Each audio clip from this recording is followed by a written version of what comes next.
Meus irmãos, nós estamos estudando sequencialmente o Evangelho de Mateus, como aqueles que estão sempre conosco sabem.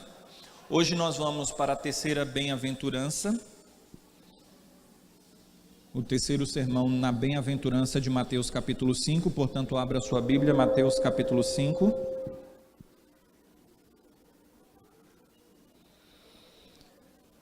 Na verdade não é a terceira na sequência, é a sétima e oitava, mas a terceira mensagem, ok? Verso 9, 10, 11 e 12.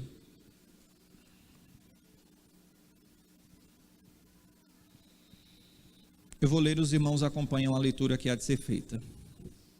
Diz assim o texto bíblico: Bem-aventurados pacificadores, porque serão chamados filhos de Deus.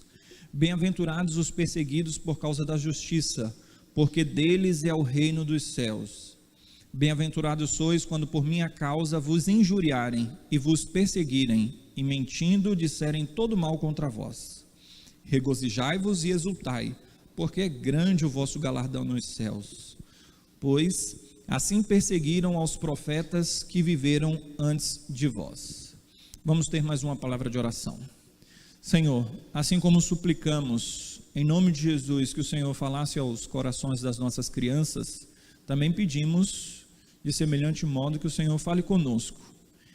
E isto há de ser feito pelo mesmo mecanismo, a pregação da Tua palavra, o ensino da mensagem do Senhor, através da ação do Espírito Santo. Portanto, é isso que suplicamos para este tempo, em nome de Jesus. Fale conosco. Amém.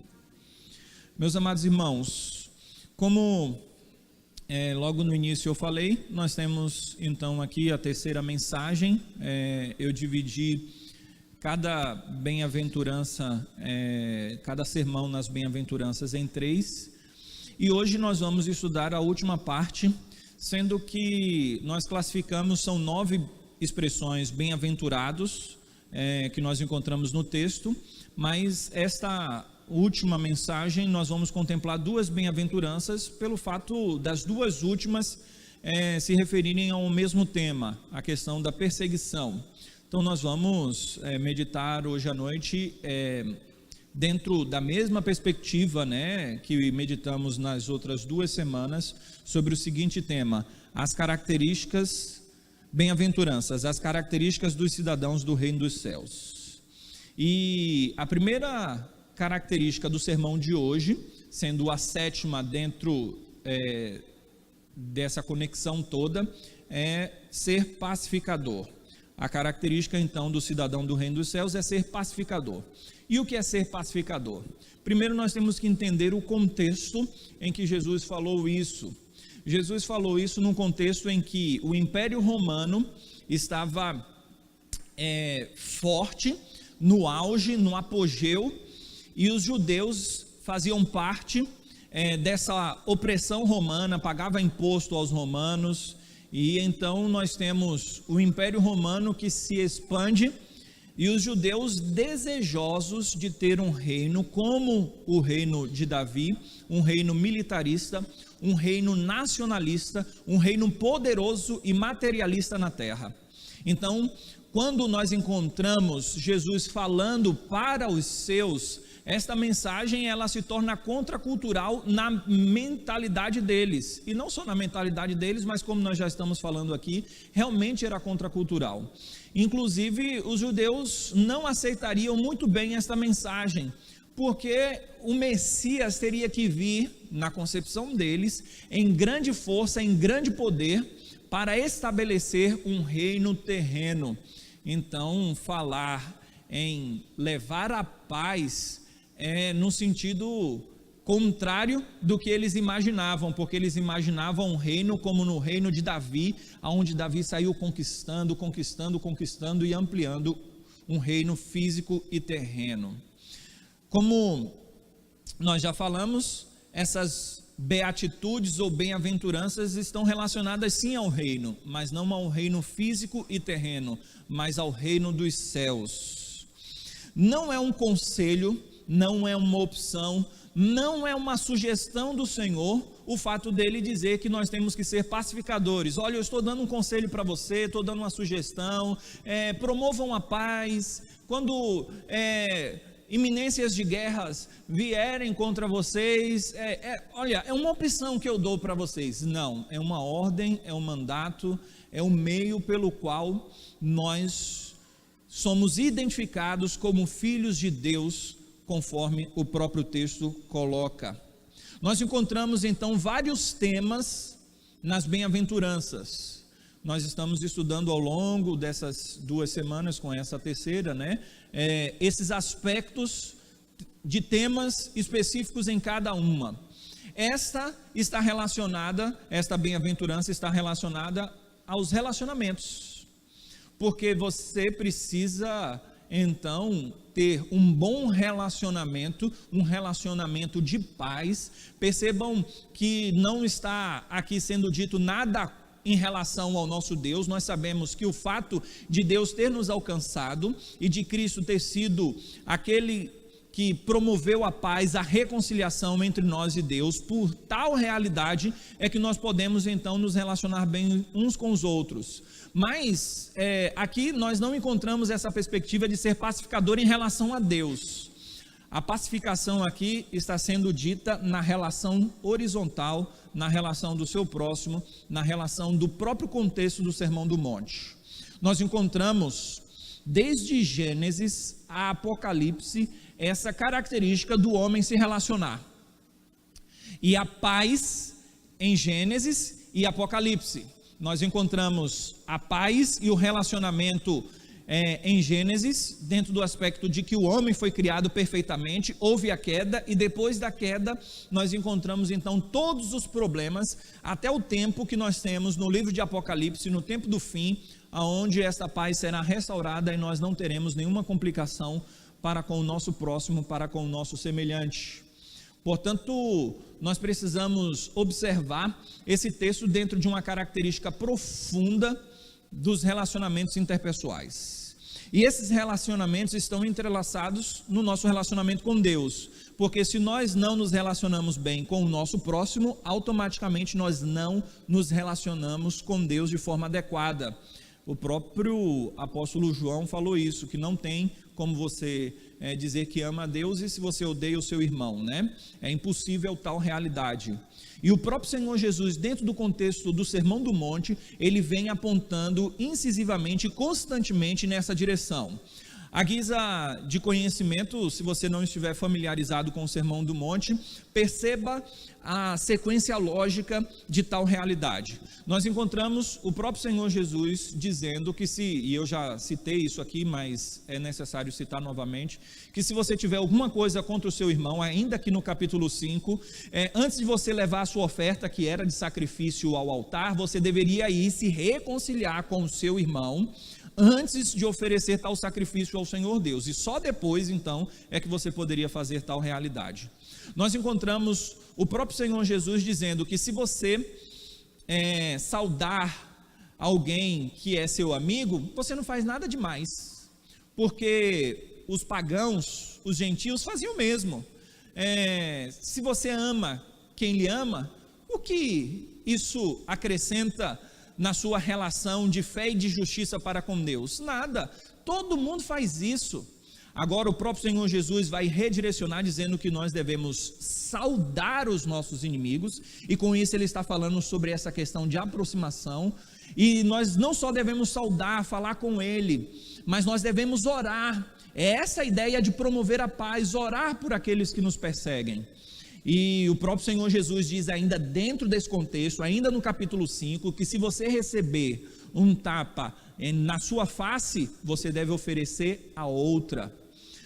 E inclusive que se você disser para o seu irmão algo que seja tipo tolo, e é uma expressão raca, E se você maldizer o seu irmão com palavras, você é apto para o juízo, você há de ser julgado por tal realidade, incluindo, lógico que aqui tinha todo um contexto que não é o meu objetivo aqui falar sobre isso, eu estou apenas pincelando toda a questão aqui do contexto, Inclusive, o próprio Senhor Jesus disse que é passível do fogo do inferno esse que assim procede.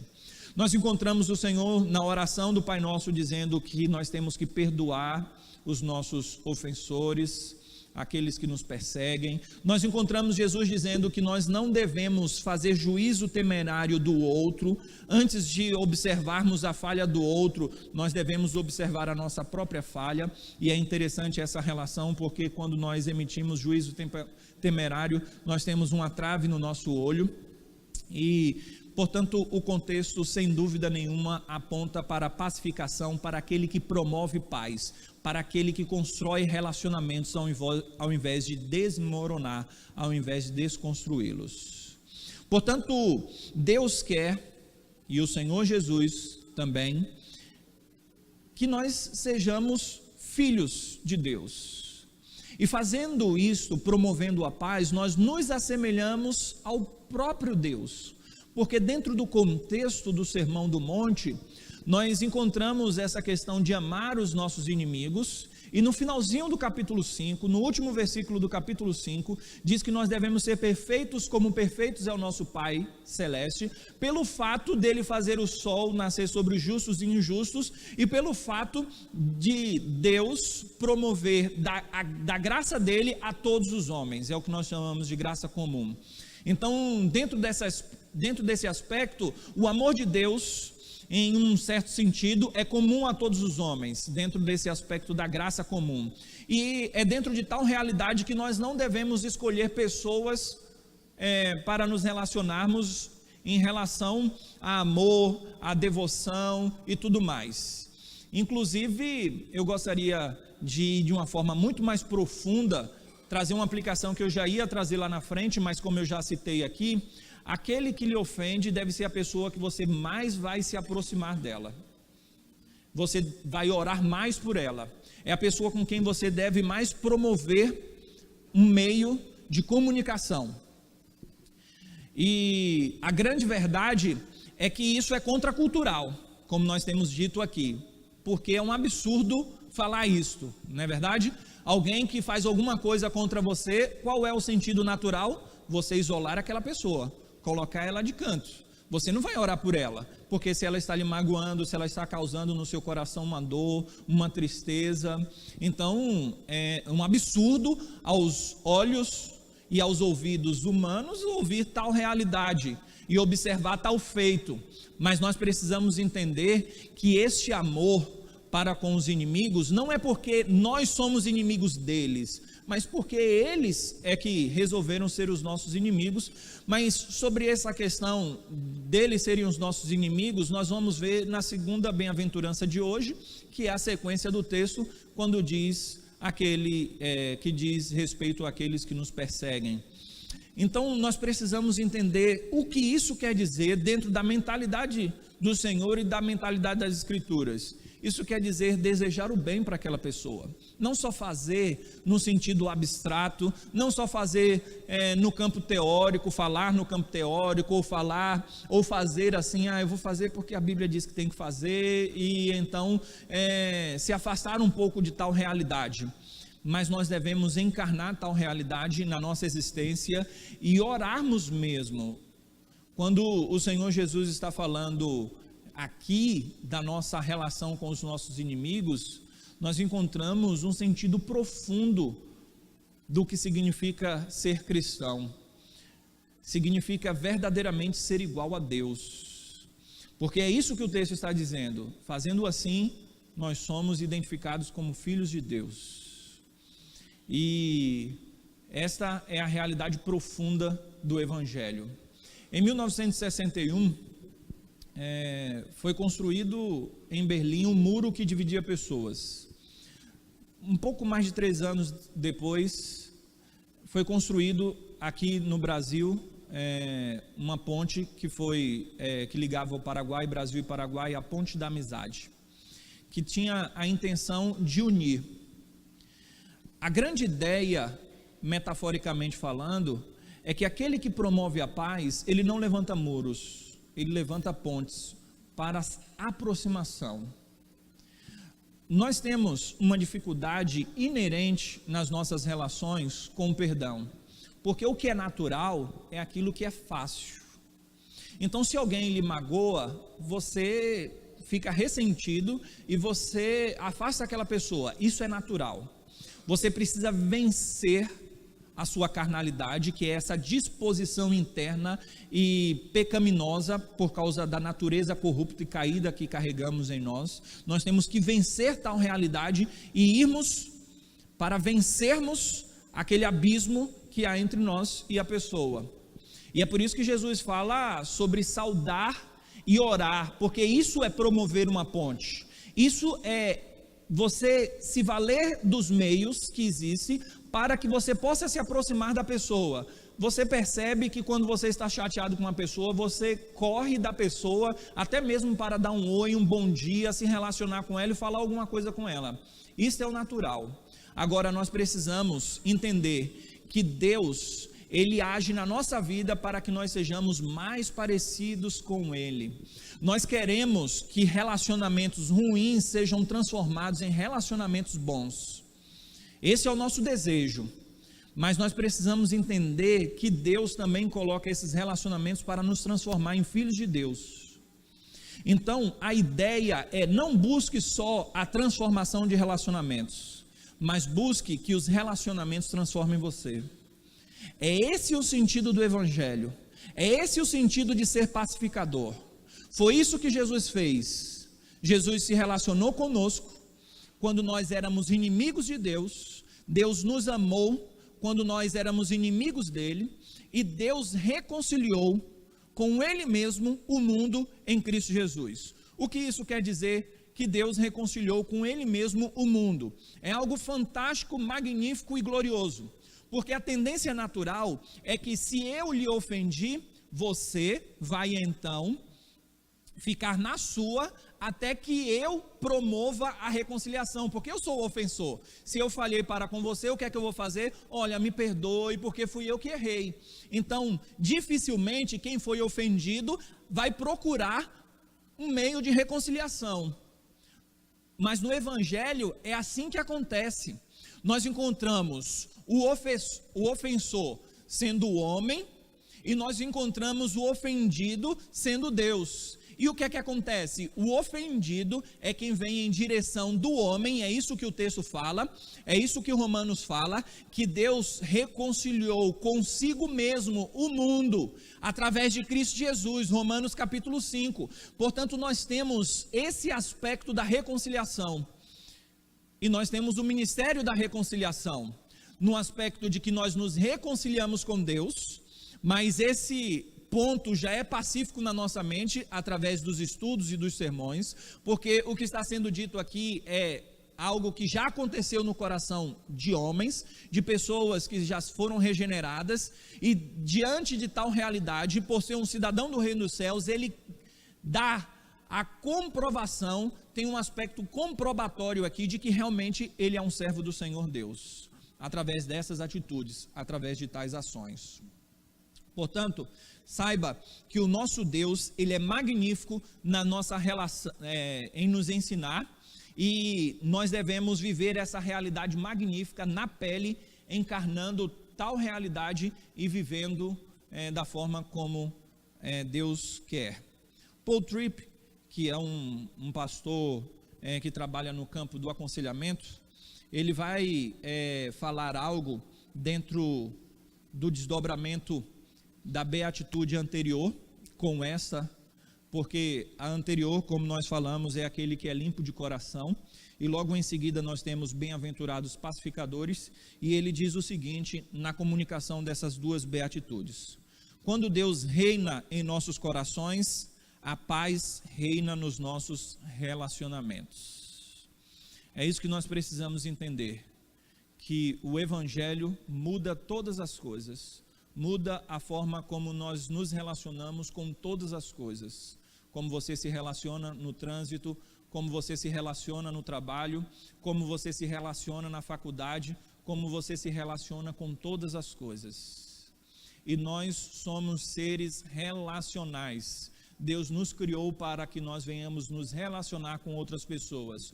constantemente você se relaciona com alguém. Quando alguém coloca lá no Facebook alguma coisa, numa rede social, e você não gosta daquilo, a tendência natural é até você se esconder na rede social e falar alguma coisa contra aquela pessoa. E você normalmente tende a dizer: eu estou falando o que eu sinto. E normalmente é contra aquela outra pessoa. Nós precisamos entender que nós devemos promover a paz e não o ódio e não as intrigas.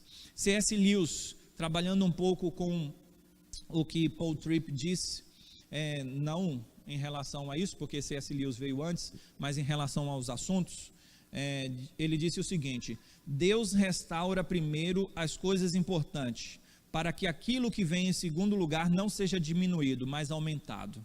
E a conexão com o que Paul Tripp disse é porque Deus primeiro limpa o coração, para que depois então a paz venha reinar no nosso coração e depois nas nossas relações. E dentro desse aspecto, Deus faz com que as primeiras coisas sejam prioridades na nossa vida, como o evangelho, como o perdão, como um coração limpo, para que então a realidade que vem logo em seguida não seja diminuída, mas aumentada. Então, se eu amo a Deus em primeiro lugar sobre todas as coisas, automaticamente eu vou amar o meu próximo. Então, eu não posso dizer que eu preciso amar o meu próximo em um valor aumentado, até mesmo na relação em que eu amo mais o meu próximo, a minha família, os meus amigos, do que a Deus. Não, basta você amar a Deus profundamente, intensamente, entender quem Deus é, e as suas relações humanas serão vividas, e aí você vai experimentar uma graça no relacionamento. E a grande verdade, meus amados irmãos, é que o mundo está indo de mal a pior em guerras e em todas as confusões que nós encontramos nos noticiários, porque falta Deus no coração, e faltando Deus no coração, nós encontramos algo contraproducente com o evangelho, que é uma vida de isolamento. Portanto, muitos se isolam quando encontram dificuldades nos relacionamentos, e esse isolamento está intimamente ligado à falta de perdão. Nós precisamos perdoar, nós precisamos promover a paz. Você já notou que quando alguém tem alguma coisa contra outra pessoa, ele chega para outros a fim de envenenar outros falando mal desses? Isso é comum, isso é comum. Lembremos que nós estamos falando sobre aquilo que é natural, que é a disposição natural do homem corrupto. Então, se você tem um sentimento ruim para com alguém, você normalmente quer expor as feridas e falando mal daquela pessoa para outros. O que é que um pacificador faz? Não entra nesse jogo, não entra nessa ação que é, infelizmente, da carne, mas também de Satanás. Ele não promove a discórdia, pelo contrário, ele promove a paz, porque ele é um pacificador. Portanto, a lição primordial em relação a esta bem-aventurança se aproxime daquele que lhe ofendeu, ore por ele. Eu tenho experimentado isso, porque sou ser humano como você, e quando alguém me ofende, a primeira coisa que eu procuro fazer é orar por aquela pessoa. E existem relacionamentos difíceis, e existem pessoas difíceis, ou algumas mais difíceis do que outras, isso é verdade, porque alguém pode lhe perseguir, alguém pode ir contra você. Então você pode ter todas as razões e todos os motivos para ir contra aquela pessoa, porque aquela pessoa está fazendo algo que realmente é errado. Mas lembre-se que não é questão de que o outro está certo ou errado, é questão de que você deve fazer o que você precisa fazer, e você precisa amar ao Senhor Deus e agir desta forma. Então o que é que eu faço? Eu oro por aquela pessoa, eu oro, e se eu sou um cristão verdadeiro, e creio que sou, eu oro desejoso para que aquela pessoa receba as mais ricas bênçãos de Deus. Como é que eu vou ter uma chateação contra alguém, se eu desejo isso sinceramente e coloco isso diante de Deus? É impossível, Portanto, a melhor forma de você quebrar o seu orgulho em relação a um orgulho ferido porque alguém pisou no seu calo é você se colocar diante de Deus, desejando bem por aquela pessoa e orar por aquela pessoa. Então você coloca em oração, Senhor, abençoe aquela pessoa. Eu não estou muito desejoso não, mas eu desejo, Senhor. E aí Deus vai quebrando seu coração, quebrantando seu coração.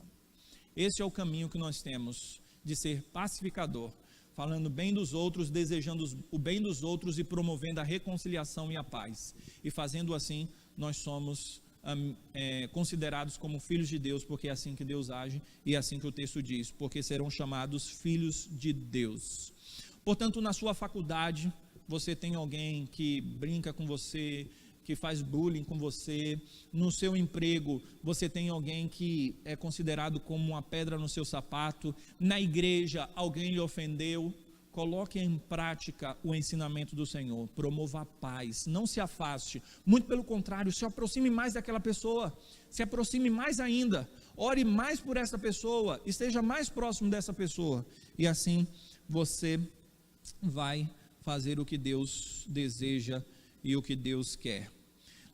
Lembremos que uma bem-aventurança leva a outra, portanto a pureza do coração leva à paz, a santidade leva à paz. Mas também perceba o desdobramento com a outra bem-aventurança. E aqui que nós vamos para o nosso segundo e último argumento, porque hoje nós só temos 2 argumentos, 2 pontos. Que é a questão de que quando você vai promover a justiça e a paz, não necessariamente você vai alcançar paz. Você pode ser perseguido por causa disto. E entendendo tal realidade que nós precisamos ir mais profundamente nas Sagradas Escrituras para não acharmos que há uma contradição aqui. Portanto, o segundo aspecto da bem-aventurança daquele cidadão do reino dos céus é que ele é perseguido. E alguém pode achar que o meu primeiro argumento foi derrubado totalmente depois que eu disse isso. E talvez se eu citar esse texto no que eu estou falando, você vai até entrar em parafuso mais ainda. Quando Jesus diz que não veio trazer a paz, mas ele veio trazer divisão, ele veio trazer complicação, ele veio trazer espada. O que Jesus estava querendo dizer com isso? Ele está contradizendo a bem-aventurança anterior? Não, de forma alguma. A grande realidade é que, dentro do contexto específico de Jesus não trazer a paz, mas trazer a espada, é quando nós seríamos odiados até mesmo pelos que são de dentro de casa. É pelo fato de que quando nós promovemos a paz, então nós somos perseguidos. E é por isso que há uma conexão magnífica entre a bem-aventurança anterior e esta última. E aqui está falando sobre promoção de justiça.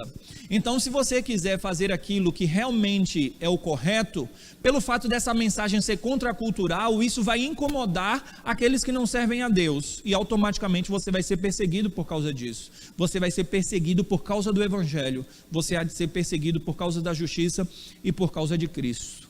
Então, nós precisamos entender que em uma realidade que agrada ao Senhor, nós sofreremos consequências de agradarmos a Deus.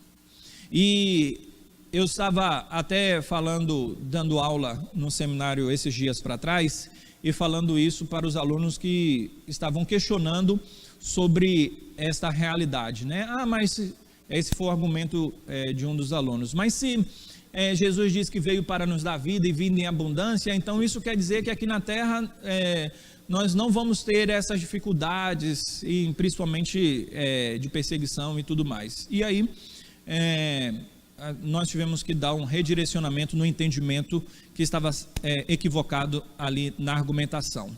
A grande verdade, pessoal, é que se você quiser viver o Evangelho de forma profunda, se você quiser realmente seguir os mandamentos do Senhor, você vai ser perseguido aqui na terra. Nós não temos como viver uma vida piedosa, o próprio Evangelho fala isso, que aquele que quiser viver uma vida piedosa há de ser perseguido.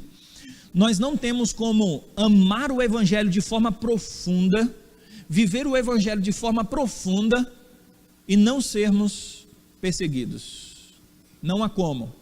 O próprio Senhor Jesus vai explicar aqui que nós somos perseguidos por causa da justiça, nós somos perseguidos por causa de Cristo.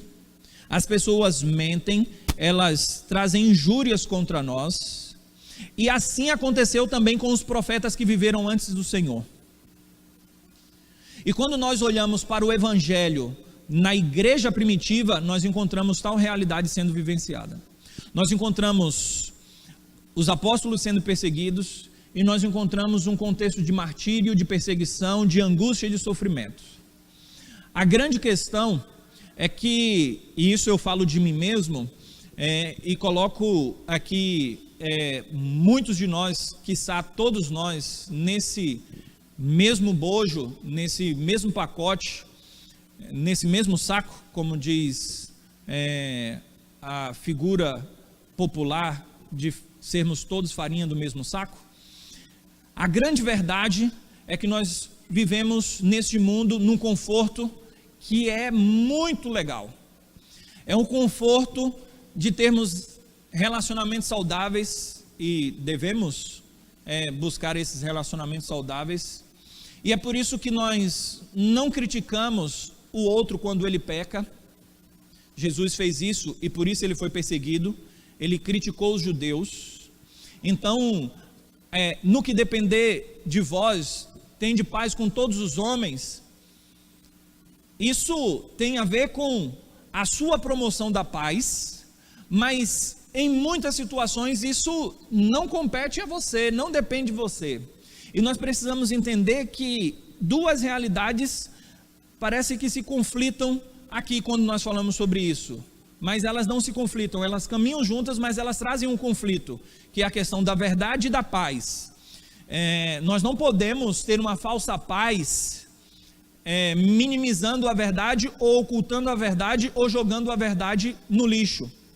Se você defender a verdade, você vai ser perseguido. Portanto, nós vivemos no mundo onde nós queremos ser aceitos.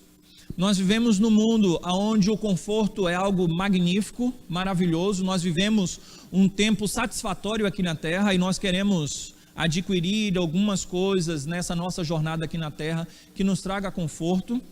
E então nós temos dificuldades de colocarmos em prática o Evangelho e entendermos que isso automaticamente fará com que nós sejamos perseguidos. Vou procurar exemplificar para não ficar numa situação e num ensinamento abstrato. Vamos dizer que você está lá no seu emprego e o seu patrão diz o seguinte: olha, eu não posso atender fulano de tal, diz que eu estou ocupado, mas você sabe que é porque ele não quer atender, não é porque ele está ocupado não. Um funcionário recebe do seu patrão um pedido: olha, coloque aqui o valor tal, sendo que não foi aquele valor. Faça isso, faça aquilo. Para você manter uma boa relação com o seu patrão, você abre mão de princípios. O texto está falando que nós somos perseguidos por causa da justiça. Aquilo que é injusto, o cristão não pode negociar a justiça de Deus. Não é só por causa de Cristo, é por causa daquilo que é certo, daquilo que é justo. E é por isso que a Bíblia diz que aquele que quiser viver uma vida piedosa aqui na terra, ele vai sofrer perseguição. E é por isso que eu disse que todos nós estamos nesse conjunto, inclusive eu mesmo me coloco. Não me coloco como diferente de vocês, porque muitas vezes nós negociamos sem perceber. Alguns podem falar: ah, não, mas isso é ser muito radical. Pois é, mas o cristianismo e esta mensagem é radical. Essa mensagem foi radical naquele tempo e essa mensagem é radical no tempo presente. Peter Kreeft, que é um escritor norte-americano, ele escreveu um livro dizendo: Sócrates encontra Jesus. E o que é um aspecto filosófico e uma metáfora, porque Sócrates viveu antes de Jesus, então não tinha como ele se encontrar com Jesus. Mas é a ideia de que o Sócrates cai no século 21, e então ele vai ouvir falar sobre Jesus, e ele vai para uma universidade, como as universidades que nós temos hoje, esquerdistas, que colocam Jesus de lado, que dizem que Deus não existe, faculdades ateias e tudo mais. E então, esse homem, que é uma personificação de Sócrates, do que ele viveu e tudo mais, ele se encontra com alguns alunos, com um professor, e então o cristianismo é falado ali. Ele diz: olha, eu vou ler o Novo Testamento, porque eu não sei nada desse Jesus, e na semana que vem, quando eu voltar na aula, nós vamos conversar. E ele então sai da aula, e ele volta dizendo que não leu só o Novo Testamento, ele aproveitou e leu o Antigo Testamento e o Novo Testamento todo de uma vez. E quando ele chega, a primeira pergunta que ele faz, e ele diz: eu só quero fazer uma pergunta: onde é que estão os cristãos? Onde é que estão os cristãos? Os seguidores de Cristo, conforme a Bíblia falou, onde é que eles estão? Hoje, se nós estivermos numa universidade e alguém falar alguma coisa contra o cristianismo, a gente se retrai. A gente não tem coragem de colocar a cara a tapa, porque nós queremos os relacionamentos, e é aquela falsa paz que eu falei. Portanto, é por isso que quando eu estava preparando essa mensagem, tocou na minha ferida também, e é por isso que eu me incluo. Porque a grande verdade é que nós estamos vivendo uma vida tão confortável que nós não somos perseguidos por causa do cristianismo, nem por causa da justiça. E se isso acontece, é porque nós não estamos incomodando, é porque o nosso cristianismo não está como deveria estar. A grande verdade é que o Senhor Jesus disse que nós não somos maiores do que o nosso mestre. Se perseguiram a Jesus, haveriam de perseguir a nós também. É algo sintomático. Se nós vivermos o Evangelho da maneira como precisamos viver, de acordo com o próprio Evangelho, é certo que nós seremos perseguidos aqui na terra. E quando nós olhamos para o texto, nós encontramos palavras profundas e significativas quanto ao que significa ser perseguido, porque isso é ser feliz, como o significado da bem-aventurança traz. Mas não é só ser feliz, é ser muito abençoado. Então, se nós quisermos ser muito abençoados, nós precisamos viver o Evangelho e sermos perseguidos. Mas nós queremos fugir de tal realidade. Se eu falar bem assim, quem quer ser perseguido aqui? Não, eu escolher ser perseguido, querer ser perseguido, de forma alguma. Mas quando os cristãos primitivos foram perseguidos, Atos dos Apóstolos diz que eles saíram pulando, felizes, dando glória a Deus. Que maluquice é essa? E eles diziam o seguinte: porque nós fomos considerados dignos de sofrer por causa do nome de Cristo. Eu estou feliz porque eu fui incluído no número daqueles que estão sofrendo por causa de Cristo. Imagine que bênção, imagine que coisa boa. Fui açoitado, acabei de sair da cadeia agora, por causa do Evangelho. Mas, como eu estou falando em relação ao nosso conforto, aqueles que são perseguidos, os cristãos que são perseguidos no aspecto nacional no nosso país, infelizmente eles dizem que são perseguidos por causa do Evangelho, mas é o inverso que tem sido mostrado na televisão. Como, por exemplo, o Edir Macedo, que foi preso. E aí, a conversa dele é: estão perseguindo a igreja, estão perseguindo por causa do Evangelho. Mas será que era de fato isso? Não, não era. Era por causa de problemas fiscais, era por causa de dinheiro, era por causa de império construído em nome de pessoas. Portanto, muitos estão equivocados no que significa Evangelho. E principalmente a nossa cultura brasileira, que é a cultura do jeitinho, que é a cultura da corrupção. Portanto, nós precisamos entender que a promoção da justiça leva à perseguição. E quando nós amamos a Cristo e vivemos o Evangelho de Cristo da forma como precisa ser vivida, as pessoas vão mentir em relação a nós, para que nós venhamos perder o emprego. Porque é o que o texto está dizendo: quando vos injuriarem, falando mal, falando você não presta, é quando o pai e a mãe, que não são cristãs, criticam, porque a gente vai na igreja.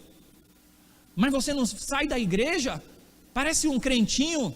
Isso é ser perseguido por causa do nome de Cristo.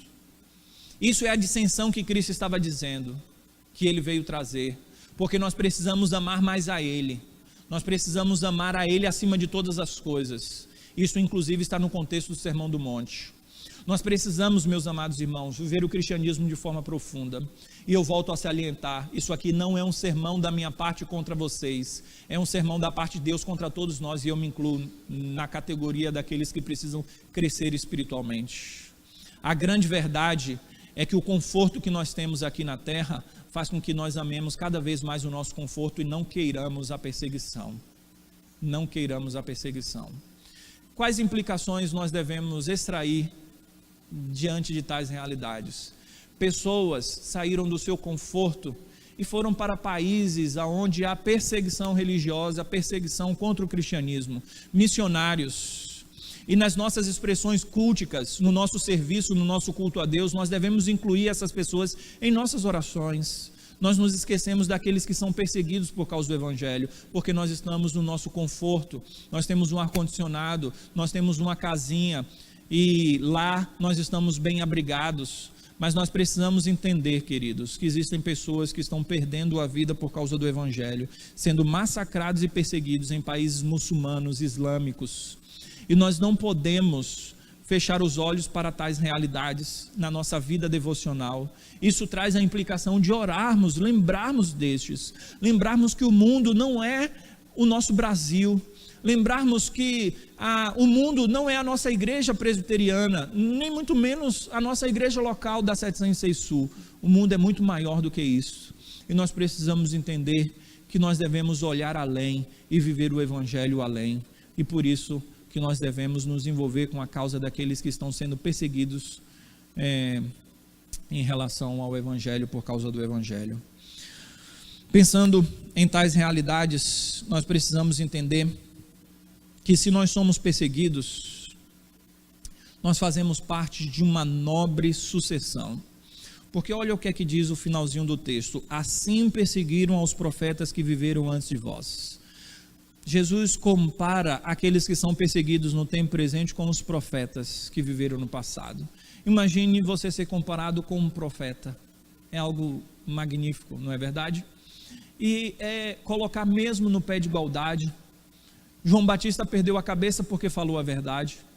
Nós precisamos entender que nós seremos contados dentre o número daqueles que receberão galardão nos céus, uma recompensa. É isso que o texto diz. Nós somos perseguidos, ultrajados, maltratados aqui na terra, mas existe algo benéfico e glorioso reservado para nós no reino dos céus. Então não deixe que os confortos da terra tirem a sua recompensa do céu. Pense que a recompensa do céu suplanta em muito aquilo que nós podemos adquirir aqui na terra. Portanto, que o nosso foco esteja realmente no Evangelho. E que, como Peter Crift colocou, aonde estão os cristãos? Que mesmo que sejamos a minoria, e nós somos a minoria, no aspecto daqueles que revolucionam o mundo, e que são colocados como supercrentes, num sentido crítico, porque quer cumprir à risca o Evangelho. Você é muito crente, não faça isso, e coisas dessa natureza, que nós possamos entender que o Evangelho de Cristo Jesus modifica toda a nossa estrutura, modifica toda a nossa vida, e nós seremos criticados até mesmo por aqueles que são cristãos, quando dizem tal coisa. Como você pode querer ser crente assim? Você está querendo ser crente demais. Enquanto o cristianismo do conforto nos leva para esse comodismo, nós devemos entender que nós carregamos na alma as marcas de um reino físico e próspero financeiramente, enquanto o apóstolo Paulo carregava no corpo, no seu físico, na alma e no coração as marcas do Evangelho. Que o Evangelho possa nos levar a uma marca profunda em um mundo diferente. Porque nós devemos nos alegrar ante as perseguições. Primeiro, porque isso evidencia a nossa fé. O texto diz: regozijai-vos e exultai, porque grande é o vosso galardão nos céus, pois assim perseguiram os profetas que viveram antes de vós. Então, coloca no mesmo patamar e mostra como é a nossa fé. A nossa fé é evidenciada, a nossa fé é aumentada, a nossa fé é apurada, como disse Pedro, aqueles cristãos que estavam na dispersão. Pedro, escrevendo a sua primeira carta, ele diz: vocês que estão no Ponto, na Galácia, na Ásia, na Bitínia, e no capítulo 1 ele diz que o fogo da provação apura a nossa fé, e é exatamente isso, remove todas as impurezas, e faz com que essa fé redunde em louvor e glória ao nome do Senhor Deus, e é por isso que a perseguição evidencia a nossa fé, e não só evidencia, mas apura. Mas além de nos alegrarmos na perseguição, nós precisamos entender que há grande recompensa nos céus, e esse aspecto é um aspecto formidável da mensagem do Evangelho, porque entenda que o seu problema, que a perseguição que você sofre não passa desapercebida aos olhos do Senhor Deus. Quando nós somos perseguidos, como por exemplo no contexto de trabalho, como eu falei, ou até mesmo uma demissão, você para e pensa bem assim: fui esquecido nesse mundo, como Paulo, que foi para a cadeia, e tantos outros que foram abandonados e que pareciam que estavam abandonados, mas o texto diz que há galardão no céu, e isso implica no Deus que contempla a nossa dor, o nosso sofrimento, e nos recompensará naquele grande e glorioso dia. Portanto, que nós possamos entender que as realidades da terra, infelizmente, têm nos tirado das realidades eternas. Quando nós fitamos naquilo que é terreno, nós perdemos o foco daquilo que é eterno. Não que essas coisas terrenas sejam ruins em si mesmas, mas há uma cultura que é anticristã, e nós precisamos viver o cristianismo contra essa cultura cristã. A primeira bem-aventurança nos dizia que nós éramos cidadãos do reino dos céus, e esta última também diz: porque deles é o reino dos céus, esses que são perseguidos. Portanto, nós amarramos todas as bem-aventuranças no contexto de Mateus, da chegada do reino dos céus, e a chegada desse reino implica no avanço desse reino, e o avanço desse reino cada vez mais chega em lugares aonde não deveria chegar, porque essa mensagem ela é diferenciada, ela é única, ela é gloriosa, e ela é a mensagem transformadora. Que essa mensagem transformadora do Evangelho não só transforme outras vidas, mas que transforme a nossa própria vida. Como disse Jerry Bridges: pregue o Evangelho para você mesmo todos os dias. Gostaria de concluir dizendo que Jesus Cristo não só pronunciou o Sermão do Monte, mas ele é a própria encarnação dessa mensagem a qual ele pregava, porque ele veio para promover a paz. Ele é o príncipe da paz.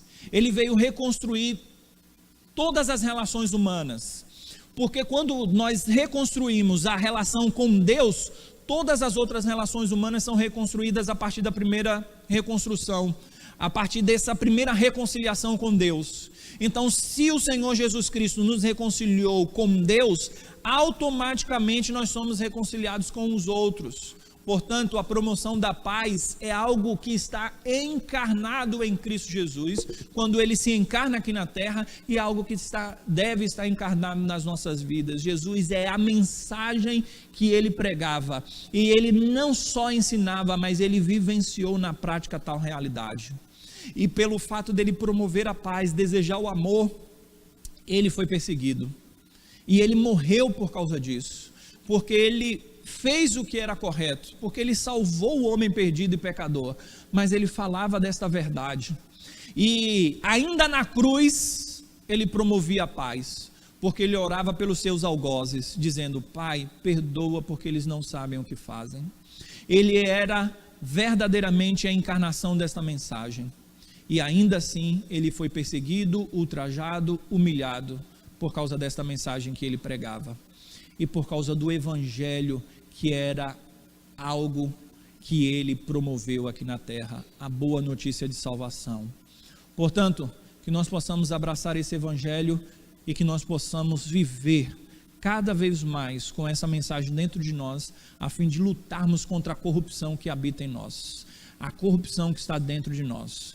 Portanto, quando o pecado quiser falar mais alto, a lei do pecado, que o mal reside em nós e que nos faz prisioneiros, que nós possamos entender que alguém do lado de fora veio e nos resgatou, nos transformou, para que nós possamos vencer dia após dia o velho homem que procura se colocar no lugar de Deus. Entenda que essa mensagem, que as bem-aventuranças, e cada uma dessas bem-aventuranças é uma martelada no prego que fecha a tampa do caixão do velho homem. O velho homem está lá dentro, e essa bem-aventurança é mais uma martelada para que o velho homem fique lá e que ele seja sepultado dia após dia pela graça do evangelho. Fiquemos em pé.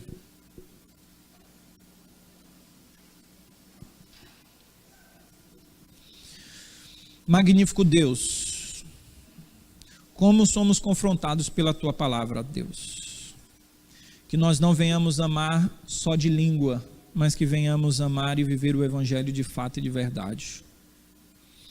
E como a Tua palavra diz, que aquele que quiser viver uma vida piedosa sofrerá perseguições. E nós não devemos nos admirar pelo fato de sermos perseguidos aqui na terra. O Senhor disse que ninguém é maior do que o Senhor. Se recompensaram ao mestre com perseguição, por que seria diferente conosco?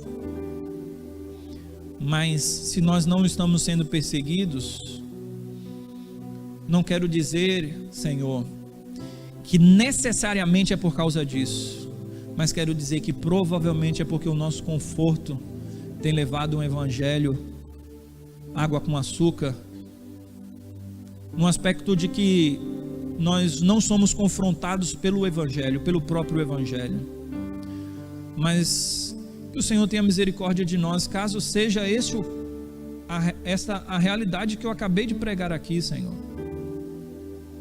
Nós não queremos também ser moralistas, ao ponto de dizermos que tem que ser certinho, que lá no emprego tem que fazer tudo correto, porque eu sou melhor do que os outros. Não é uma mensagem de moralismo, não é esta a mensagem que quis pregar aqui. É por causa de Cristo, é uma mensagem, portanto, cristocêntrica, é uma mensagem revolucionária, é uma mensagem que nos leva a um inconformismo. Nós não aceitamos e jamais devemos aceitar a corrupção, um jeitinho brasileiro. Nós precisamos amar o Senhor profundamente. Portanto, muda as nossas estruturas, ó Deus, muda o nosso coração, muda a nossa disposição, que nós venhamos mortificar cada vez mais o nosso eu, para que possamos viver mais próximos do Senhor. Que o Senhor nos fortaleça em tal missão, porque não é fácil, mas quando o Senhor aponta para os céus, é porque quando os nossos olhos estão fitos no céu, pouco importa como está a nossa vida aqui na terra em relação às perseguições ou em relação às bonanças. Como disse um Marte, quando estava sendo decapitado, ao perguntar se a cabeça dele estava boa, em uma ironia, ele disse: pouco importa como está a minha cabeça, o que importa é como está o meu coração, e meu coração está ligado a Deus e na certeza da vida eterna. Portanto, Senhor, queremos olhar para os céus, queremos que os nossos olhos estejam fitos no céu, nos céus, porque essa mensagem ela é revolucionária no seu conteúdo, mas que ela também seja revolucionária na prática. Ela é contracultural, ela é contra o homem natural. Que possamos viver o Evangelho de Cristo Jesus para a glória de Deus Pai.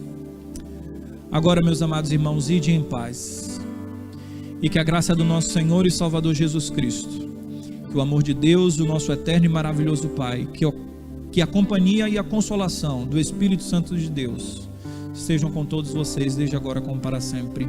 Amém.